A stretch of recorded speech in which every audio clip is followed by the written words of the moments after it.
Good afternoon, everyone. Thank you very much for joining us. You will be addressed by Martin Bailey, who's been a Cindy, we can't hear you. Can't you hear me at all? There we Is go. that better? Okay, sorry about that. Good afternoon again, everyone. My name is Cindy. I am part of the SAPIC team under Business Development and Sales. You will be addressed by Martin Bailey, who has been a SAPIC champion for many years. But I'm not going to say too much. I'm going to hand over to Mike from Jung Heinrich.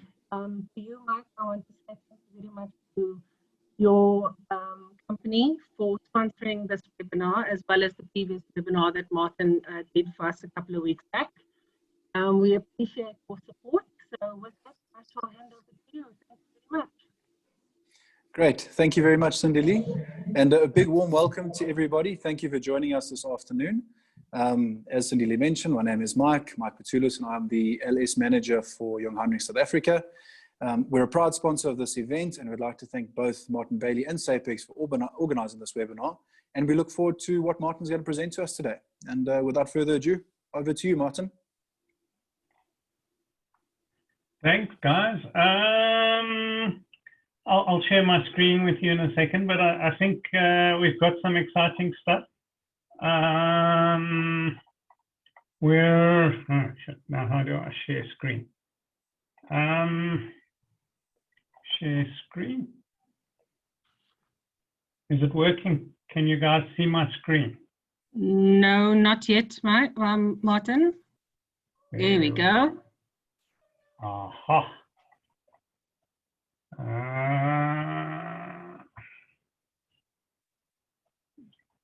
Okay, now.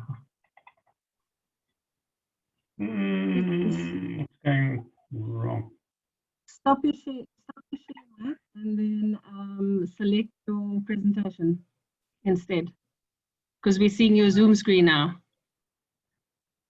Yeah, I'm just trying to work out where my presentation's gone. There we go. Hopefully you can start seeing it.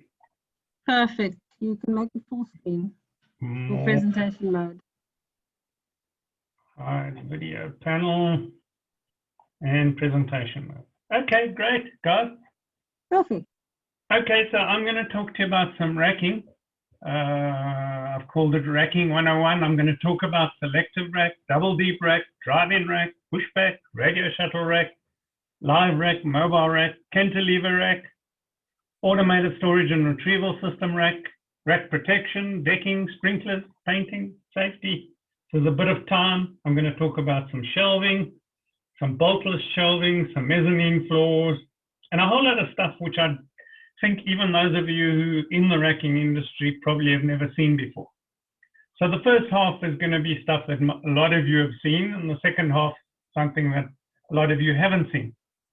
Okay, so there's some selective pallet rack, most common rack used worldwide for reach trucks, forklifts, and there are a whole lot of components of that rack, ranging from beams, frames, decking, all sorts of, we can put drums in rack and all sorts of things like that. And there's 1,001 guys who've got their own rack design. Each one claimed to have a better rack design than the next. There's coffin shape, there's bolted, there's key shape, there's straight up, there's you name it. Some guys have got a racking system that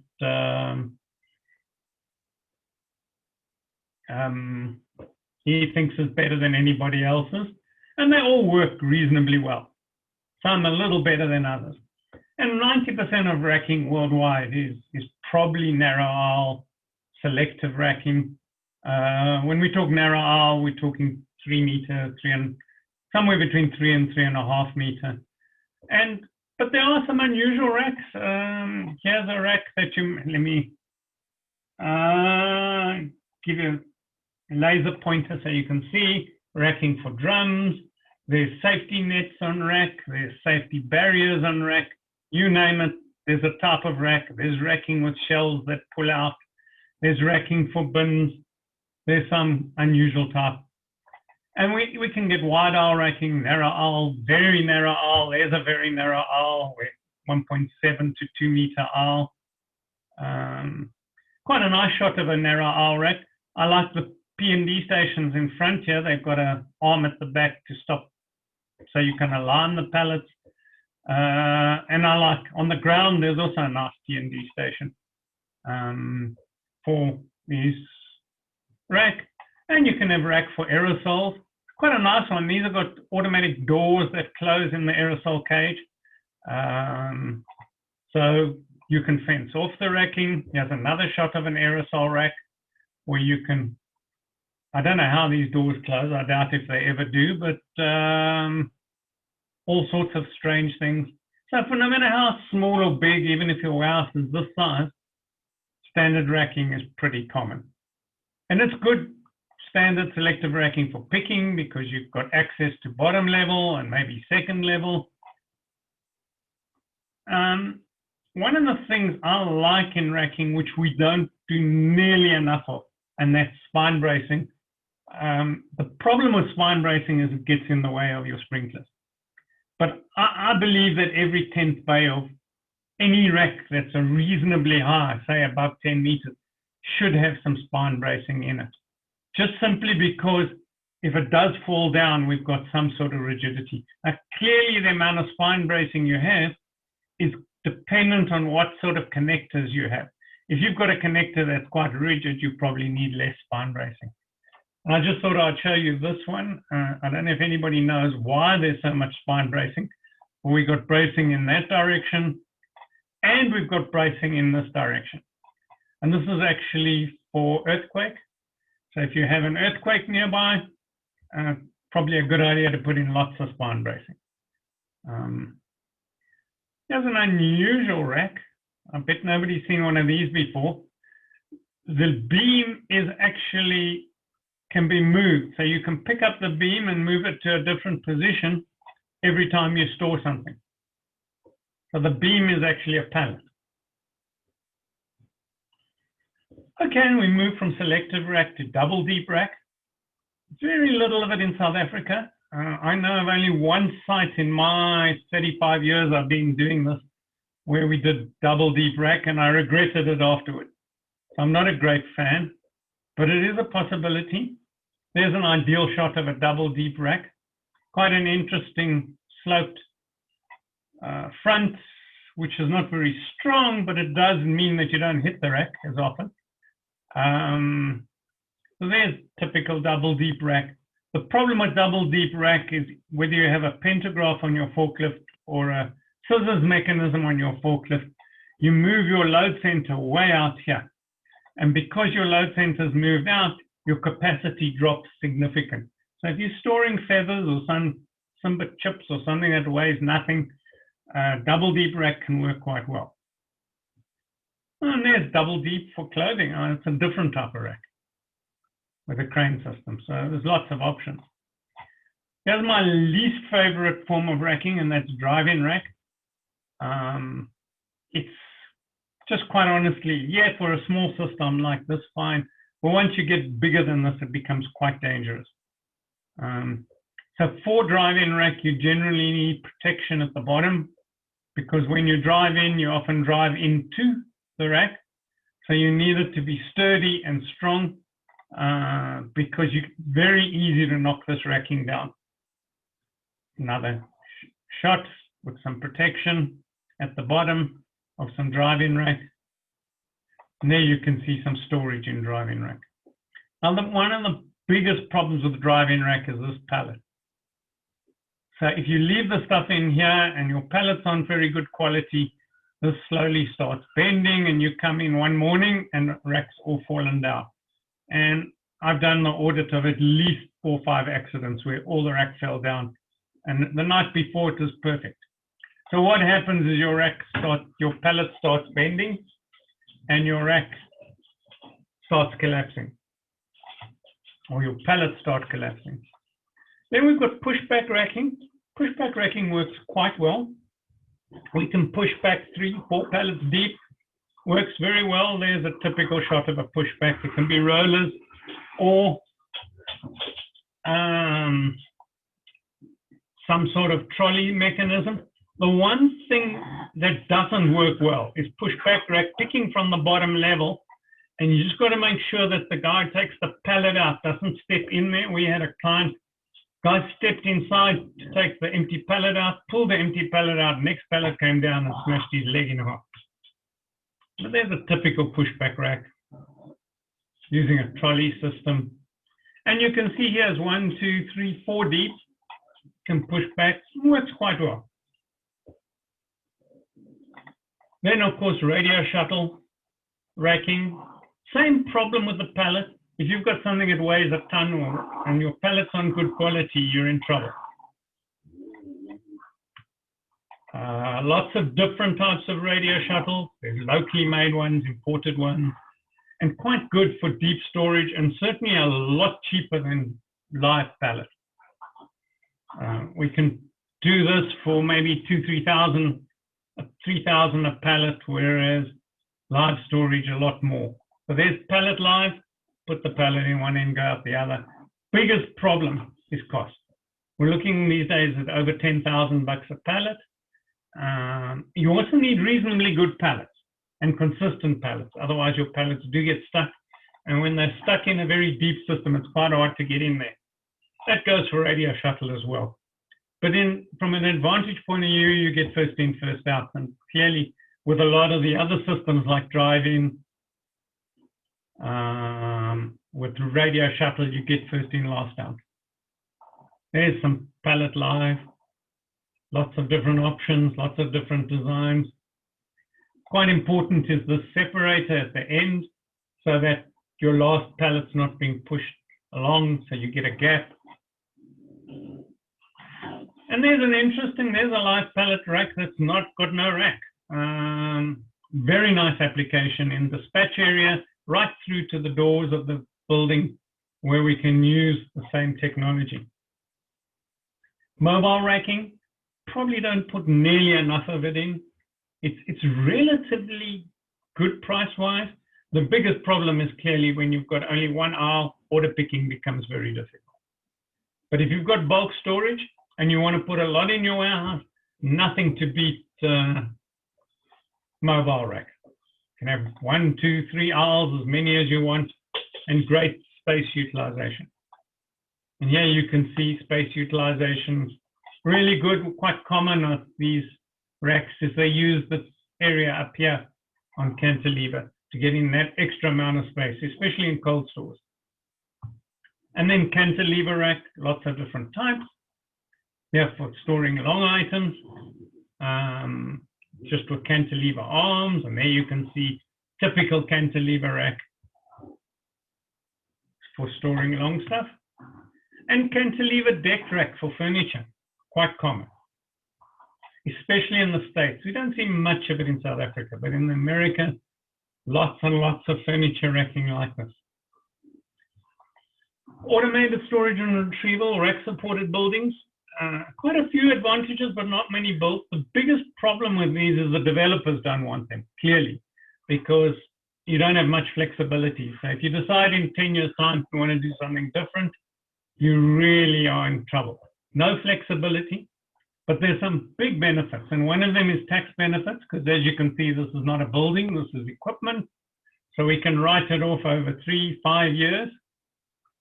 So for some people, that's quite important. But there you can see a nice big rack supported building. So we put up the racking and we sheet it. And I've done, I think, about 6 of these in my lifetime. So that's 35 years, 6 of them is not a lot. And they can be quite big, any height. And you can store in these things anything you want. A lot of automated warehouses use them.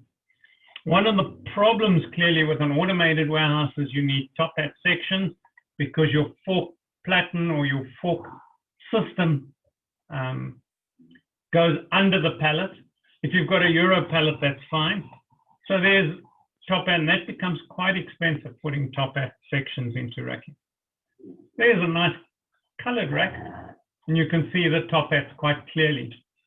So we can lift the pallet up, especially if you're using the South African British pallet, because we need to lift underneath that to get any storage density.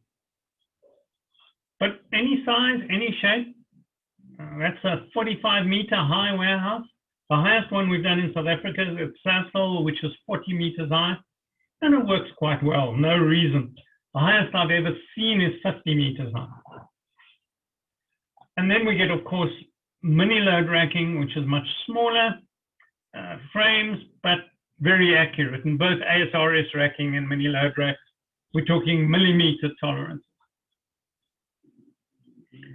Then let's talk about shelving, some industrial shelving. We can have bolted, boltless, multi-tier, cantilever, carton flow, and there's various shapes and sizes with dividers and bins and all sorts of things. So there's some typical bolted shelves. There's a shot on the right-hand side of Dischem, and you can see how neat they keep their warehouse. The guy who runs it is pretty anal, and everything's in a nice neat row, and bolted shelving does the work really well.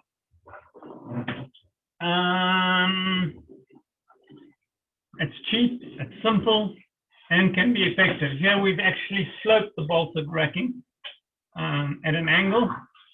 And sorry, my daughter's French bulldog is making a great deal of noise. Let me lock it out.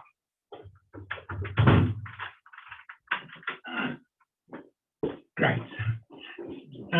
So we've actually sloped the shelves so you can get into the bins quite effectively, and works really, really well. And there's some shelving with small items, bolted shelving, cheapest type of shelving around.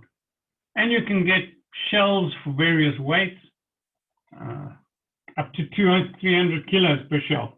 We like to put at the bottom some heavy shelves because the guys stand on them, and when the guys stand on them, they bend them.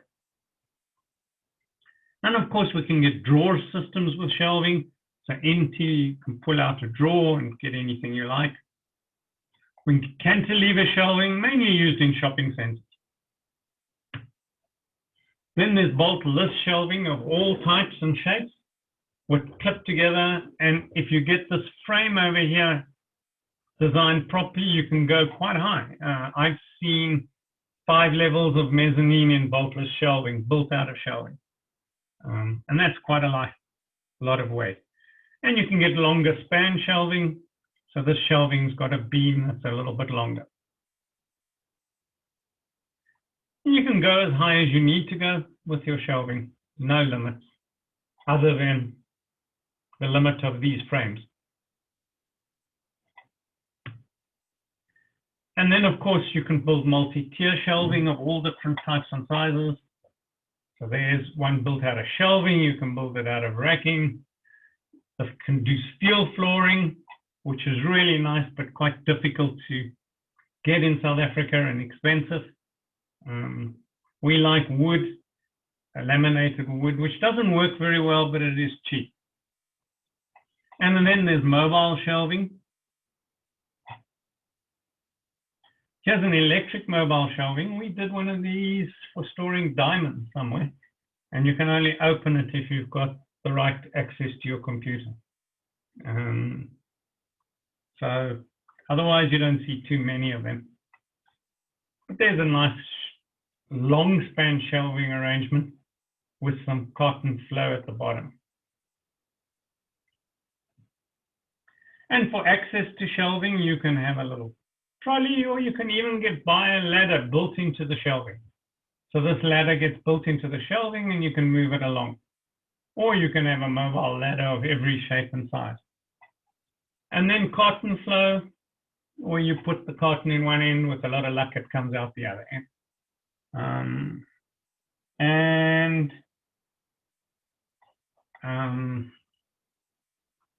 Works quite well. One of the big problems we have with carton, and we tend to install less and less of it all the time, is the WMS keeping this carton shelving replenished. So, for example, we got a retail customer who used to have a lot of it, and he's pulling it out piece by piece because he finds that he's his product range changes regularly. So this week he's got a certain product range that's in the carton live. Next week it's not selling very well. He wants to take it out of the carton live and put a new product in here. And that slotting process is actually quite difficult. And he's found by putting in normal shelving, he can manage that slotting process better. So, you know, the shelving type or the rack type is linked to how good your WMS is and how clever your WMS is. And of course, mezzanine floors, here's a nice big one. This is Amazon, where they send guys around, running around for miles to go and fetch stuff.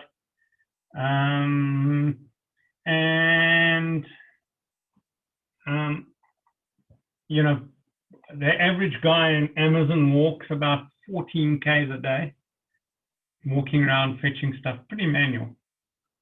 And you can build it with shelving, as I said, or racking. One of the complexities, this is Amrod, which is a local installation we did. One of the complexities of multi-tier shelving is if you're picking an order here and you need some of the order there and some of the order there, trying to actually consolidate that order becomes quite complex. And then you end up with lots of conveyor. So the mezzanine floor may be simple, but the conveyor system is not that simple.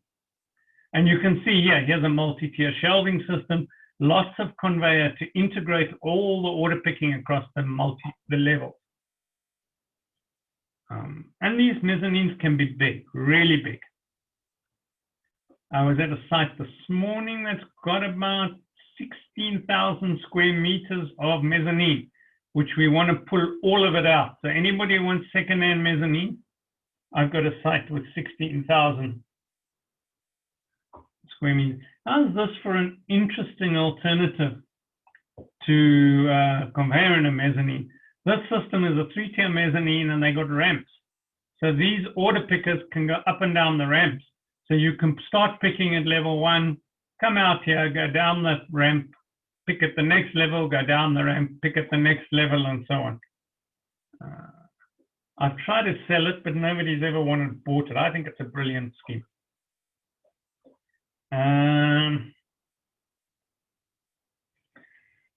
Great. Okay.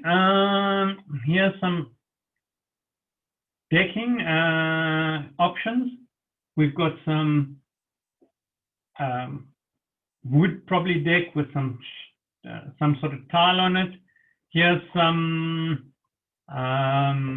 mesh concrete. We've just done a site in the last few weeks. It's been about 2 months completed, where we did, the fire guys didn't want us to do any wood, and we did the mezzanine like this with concrete poured on top. So we put IVR sheeting and we floated concrete in with it. The wood decking is still the cheapest, but the fire guys really don't like it. There you can see a shot of some concrete in the decking. And of course, DOS decking, not so great for trolleys, but it is reasonably priced and locally made. Trouble with this stuff is getting it. And of course, getting up and down the mezzanine, here's some pallet gates.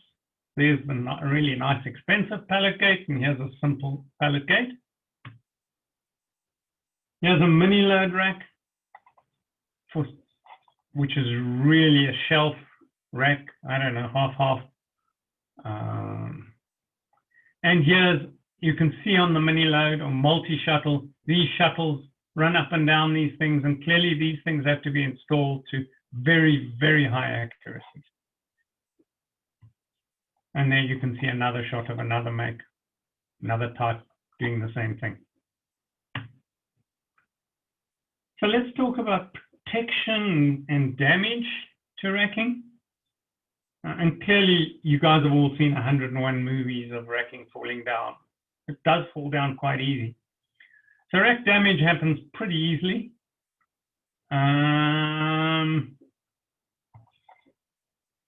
One of the things we always push is 2 bolts per leg.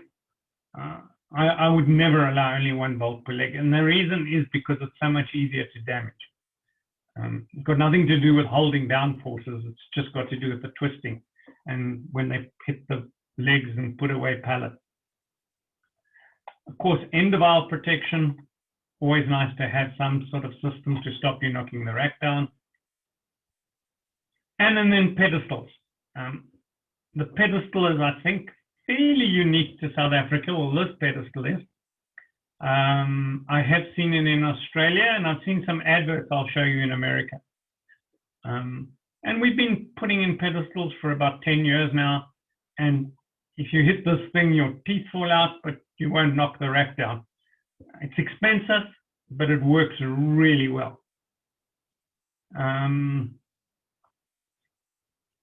Here's some interesting alternatives of the pedestal. This is a pedestal out of the States where they're using square tube and a piece like this, and they bolt that piece to the rack, and they have an extra brace there. Here's another one where they just have the front section at an angle, and then they have some bolts across like that. And this is quite an interesting one. I think got a lot of legs where they put a piece of channel in the rack for the bottom half meter, and they weld it in. So they strengthen this part of the rack. And it's almost invisible that they've actually done anything, but you've got quite a much stronger bottom section. Yeah, this is the Australian pedestal, quite sophisticated. So they got a pedestal also which goes in. We've got a third leg on the pedestal. Don't know why. This is quite interesting. This is a device which these guys sell, which allows you to chop off a piece of the rack and bolt in a new piece when you got damage. So you literally bolt this in and holds up the rack while you're doing this repair. It's quite a nice, cheap, simple system. This is very clever. What they've done is in the pedestal, they've created a bolt-on section here. So you can come with a saw, literally, and cut off a piece of damaged rack. You slide this pedestal in, and then you bolt this in, this piece. And that allows you to repair racking by using pedestals. And I think that's quite a nice, so you don't have to go and buy pedestals everywhere. You just keep on replacing. Eventually, you'll have pedestals everywhere. And then, of course, you can have sacrificial legs, very common in Europe, not so common in South Africa. I haven't seen one for years. Where this piece of rack is separate from the rest of the rack so that you can put it in. And here's quite an interesting one, a piece of square tubing which can be as heavy as you want. And then you bolt the rack, slip the rack over that, and then you can have some sort of protection over that. Here is a protection. Clearly, it helps if you do put some bolts in it. But the problem with these, they really look ugly after a few years, and the bolts all come out. I'm not sure they work that well. There's 101 other types of protectors, and personally, I don't believe any of them work. Look, they're better than nothing. You know, whether you use this type or that type, they're certainly better than nothing, but they're not going to stop when a forklift hits it really having damage. Clearly, labeling the racking is also quite important. You know, what weight can go on, and don't change the racking without contacting the manufacturer. It's also about supervision and training. You know, making sure your forklift drivers don't hit rack. But we've got customers, I've got one who never had a rack damage for years, and then they had a 3-month strike. And after that, their rack was pretty well destroyed. Clearly, it's not just rack, it's also about sprinklers, fire. I want to put out that fire. And then we start with arguing who standards we use for fire. Is it SANS? Is it ACID? Is it CE? Is it NFPA? Not only who standards we use to design the fire system, but who inspects all this. And new rack guys get involved in sprinklers. Clearly, the racking and sprinklers are one integrated thing. And fire sprinklers can be, these days, getting on to 60% of the cost of the racking. Unless you can go for ESFR, early suppression, fast response, whereby we don't put any in-rack sprinklers in. So up to 12 meters high buildings, we can do that. And we can have all sorts. We're just doing one now. Right now, we're doing the design with face sprinklers like this for storing oil. We'll have tenders out in about 4 weeks' time for it, quite a big warehouse. Whereby not only have they got face sprinklers like this, but we've got decking at every level as well. In Europe and America, most sprinklers are quick coupled without screwing. Just a comment on sprinklers.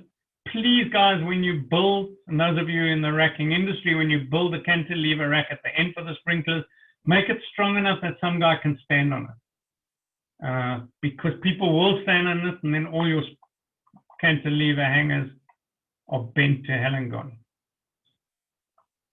And sprinkler protection, there's some basic protection for it, so you don't knock it. Some better protection for it. And here's a really interesting one.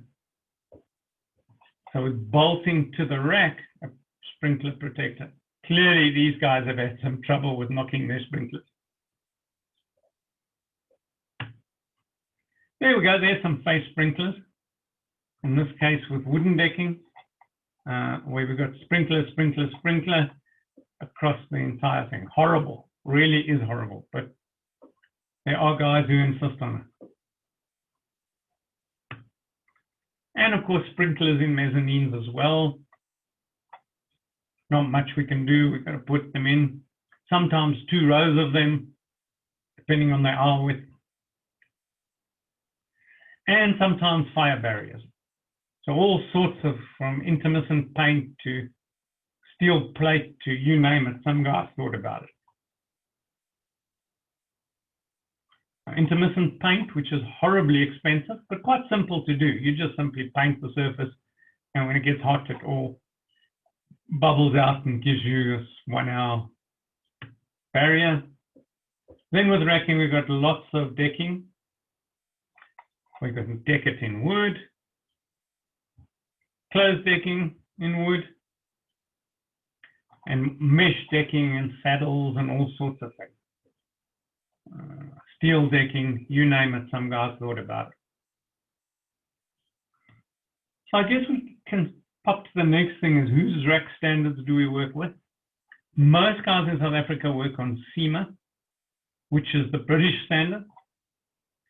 There are some sort of SAN standards as well. There's some sort of European standards, the EN standard.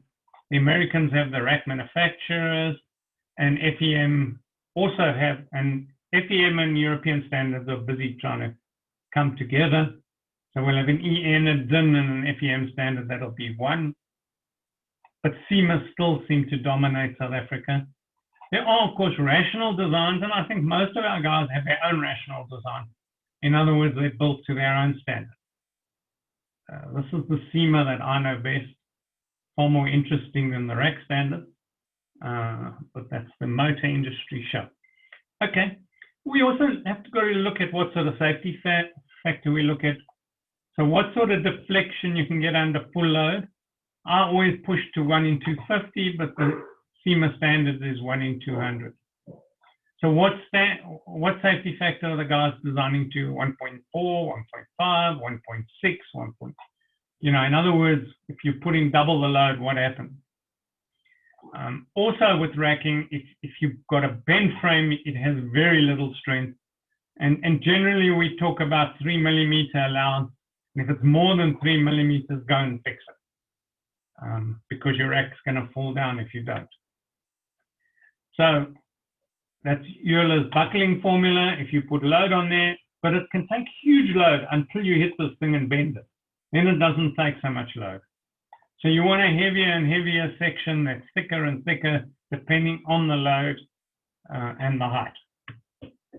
And there's lots of ways to test rack. You can see these guys testing these things with things, but the best in testing beams, frames, putting, I'm not sure what use that is, testing a small piece like that. But we find generally the best way is this way of testing.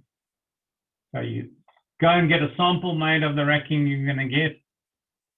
The guys have always got, we put a beam across, we put a load on, and we see what the deflection is.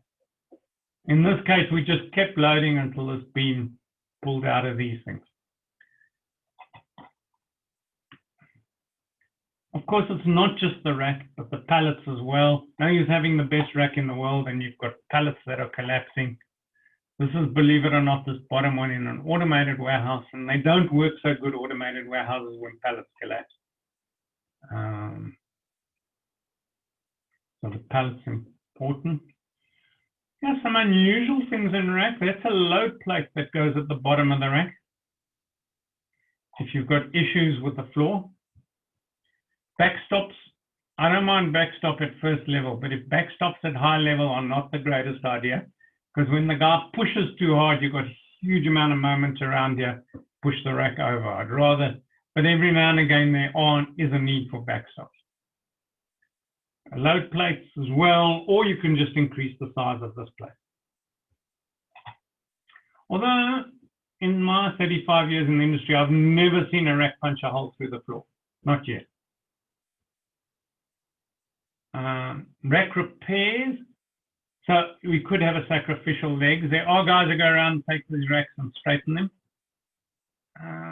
On Mondays, I think it's a good idea. On Tuesdays, I get a little suspicious.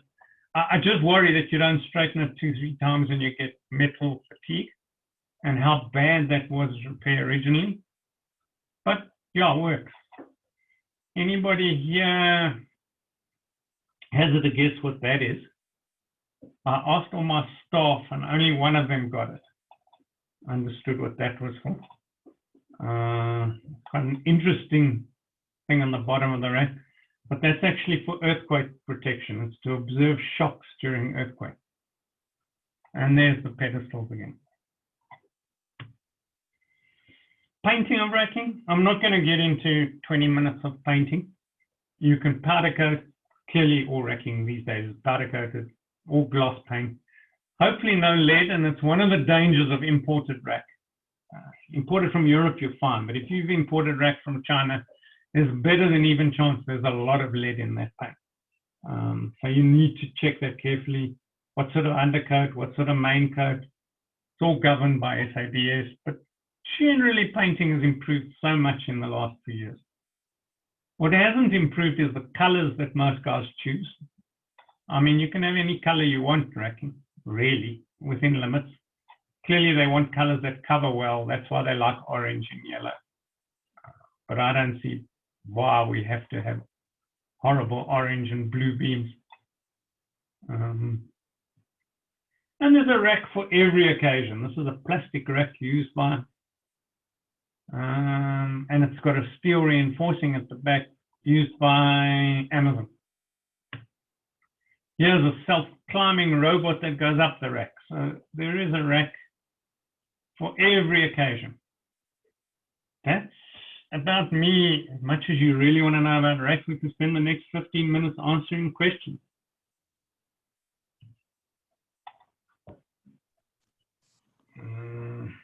Right. Is that it, Martin? That's it. That's as much as I can think of talking about racking. Short and sweet. Thank you very much. Well, not that short. Gee whiz, how much time do you... Is there anyone in the audience who has questions for Martin with regards to his presentation? Don't be shy now. Cindy, it's Mike here. Hi, Mike. Yes, I've got a question for Martin. Just at a bit of a high level, what sort of trends is Martin seeing in the industry from a static rack point of view, so your selective VNA, and then the dynamic live type of storage? What is he seeing in South Africa in particular, where the market's headed? The live, I think, is in trouble. And the trouble is that the components have become super expensive.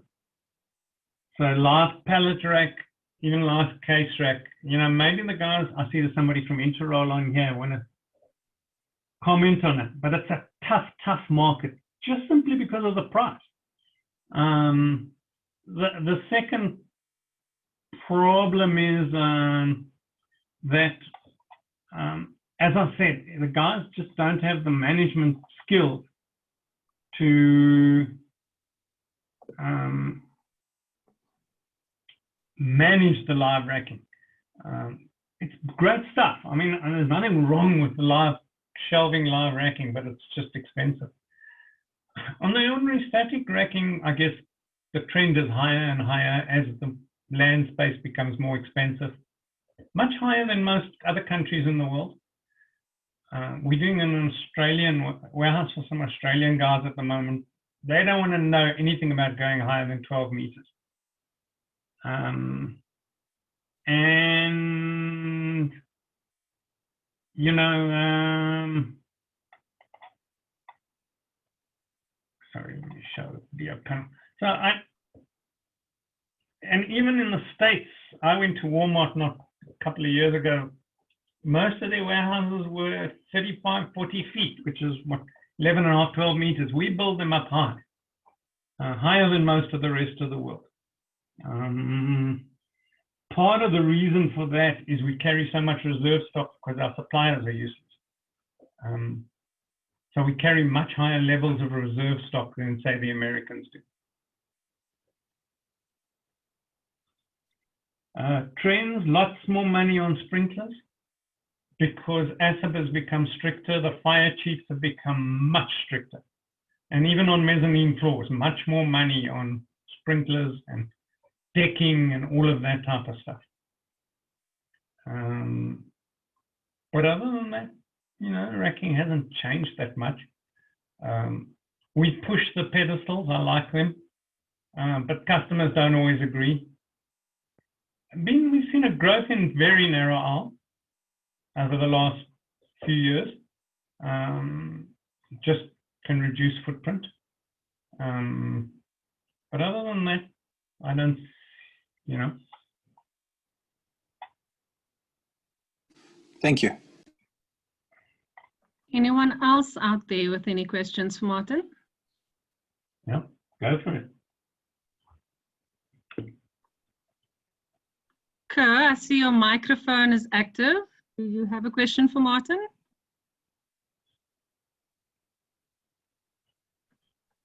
No. Anyone else in the audience? Cindy, hi, it's Craig here from Interroll. Hi. Cindy, just on the back of what Martin was saying with regards to the live systems, the pallet, specifically around pallet live and cart and flow, for Michael's question. Historically, yes, absolutely right. You know, it has been a big cost factor. But I think, you know, over the last I'm now referring to Interroll specifically. And, you know, if you have a look at the cost implication with the local manufacturing of the live systems per se, the pricing is definitely something to look at for the future.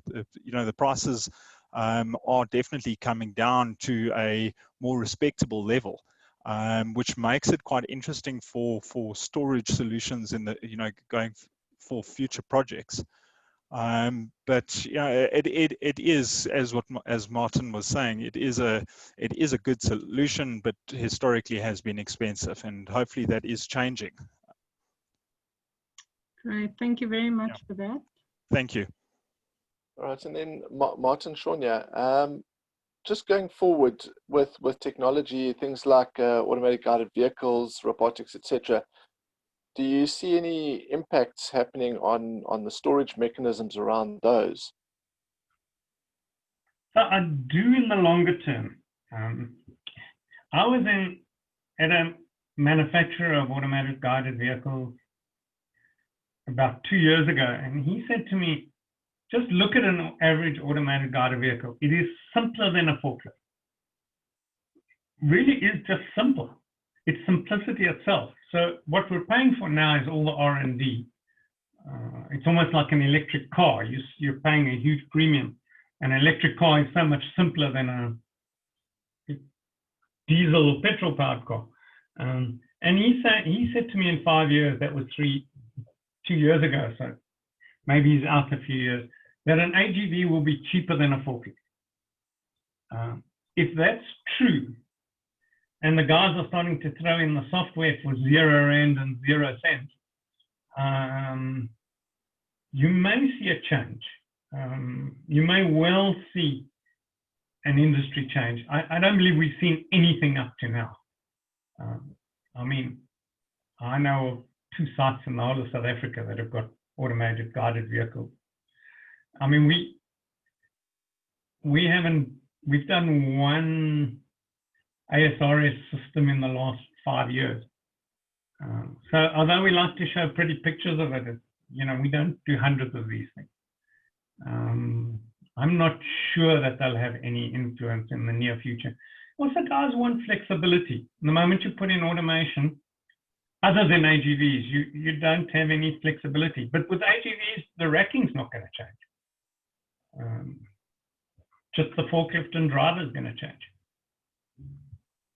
I don't see huge changes. The big change in our industry, the 2 biggest changes is, one is our customers are changing. I want it now. I don't want it tomorrow. I want it today. And I want it fast, and I want huge variation. So that's the one thing that's changing in the industry. And then, of course, all the controls that come with it, the IT and the networks and all of that. So that's interesting. The world is changing. But I think racking's not going to change much. It's a highly competitive market. Guys will go in and out of business. They'll fight for the last job. The imported racking became a bit of a threat, but then the rand went to pot, and it's now more difficult to have imported racking. On the coast, I think it's still quite competitive, but inland, not so competitive. You know, so I guess the market's going to stay much as it has. My prediction, anyhow. Who knows? We'll probably have some revolutionary change next week. Martin, it's Care from Introl. With regards to stacker cranes and the utilizing of that product within the racking, where do you see that going? Yeah, so again, there's a couple of issues. Okay, so firstly, you don't get much flexibility. Secondly, traditionally, they've been super expensive. Now, I think they're coming down in price every day. You've got a new one on the market that's a lot cheaper. A whole lot of other guys have got cheaper ones. But, you know, with the stacker crane comes the complex racking, and with that comes all the interfaces and all of that. And the industry's been pretty been slow. It's not like in Europe where they've sort of totally embraced it. And it's also a rand-dollar thing. The stuff's expensive. Also, one of the big differences in South Africa is very few guys own their warehouses. They normally rent them from some developer.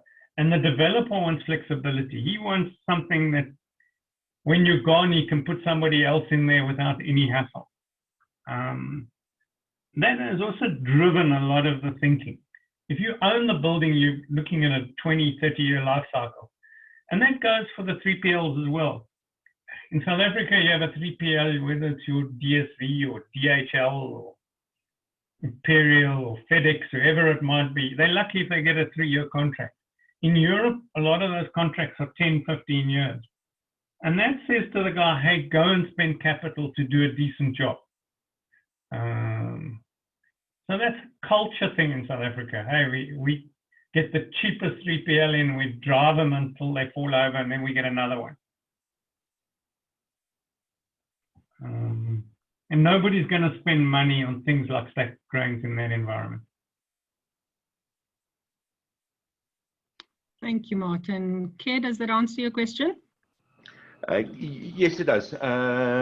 Look, the question was really not for Martin to actually say that we had one on the market, but we see from an Introl perspective that pallet handling globally is changing. And it's changing from being a forklift driver to far more sophisticated ways of getting a product into a racking, especially it depends on if you're talking about a buffer lane or a dispatch lane or whatever.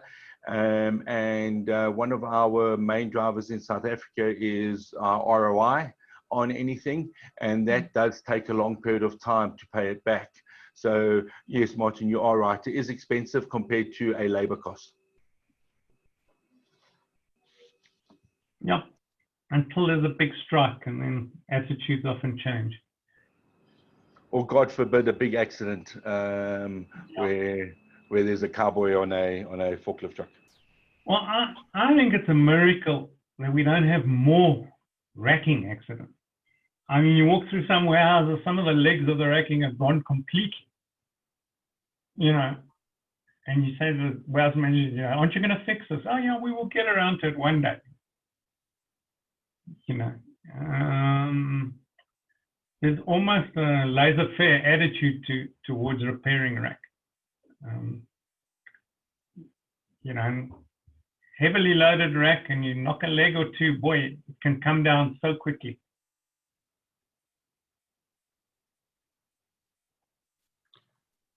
Thanks, I'm sure Martin. you guys have all seen that Russian one that fell down.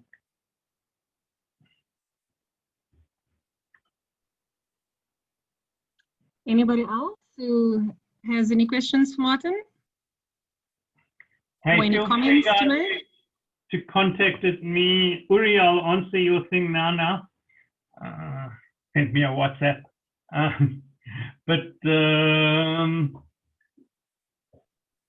Guys, just feel free to drop me an email anytime. I think most of you have got my email address. Thanks very much for that, Martin. Mike, would you like to do a quick closing for us if no one else has any questions? Yes, sure. Any last questions or should we go? Okay, guys, well, thank you all very much for joining the webinar. Thank you to Martin for hosting it. Very interesting topics. And I think we all always walk away learning quite a bit, knowing more than when we started. And obviously to Cindy Lee and the team at SAPEX, thank you very much. Another great webinar, and we look forward to joining you on the next one. Thank you. It's our pleasure, Mike. Thank you to you and Jung Heinrich for sponsoring this webinar, and to Martin for your time and sharing your insights on this very interesting presentation. Who knew you had all these things to consider in terms of warehousing? To everyone here, thanks so much for joining us. If you could start our event calendar on the SAPEX website and join us at any future online events. So thanks a lot for your time and being here today. Thanks, everyone. Cheers. Thank you, guys. Bye-bye. Bye. Thank you. Bye. Bye. Bye.